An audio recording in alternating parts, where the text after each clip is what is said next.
So this is the Greyface Dartmoor here. As you can see, a completely different coat.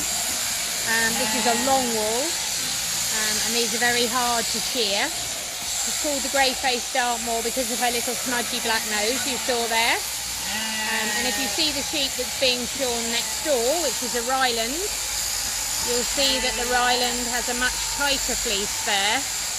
Completely different fleece compared to this one here. Quite interesting to see them being shorn at the same time.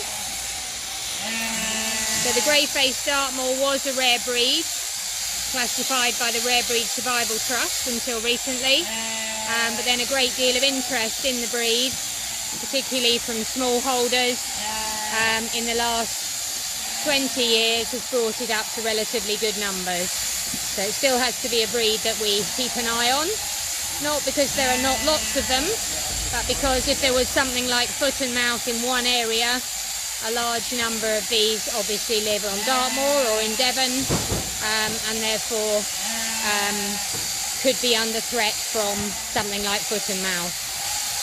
This one's very tickly around the head.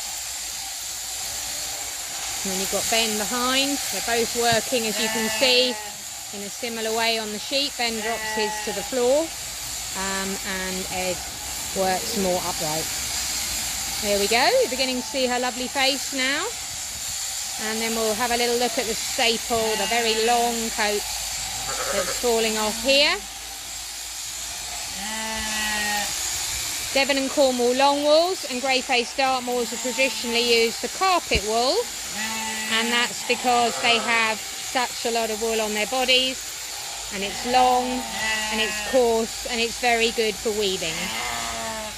They're not a lot of good for spinning because it's not quite the right texture, but for weaving they're amazing. So Ed's doing really well now. You can see it takes longer to do the long wools because beyond we've got Ben just finishing the Ryland. There goes the Ryland. Steady, steady off. That's it. And back down here to our Greyface, who's nearly got the whole fleece off now.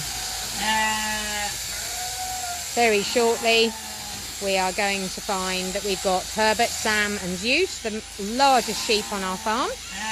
So we'll video one of those being shorn for you as well, because they are really huge sheep. And then we'll show you how big the fleece is when we've laid it all out on our yard.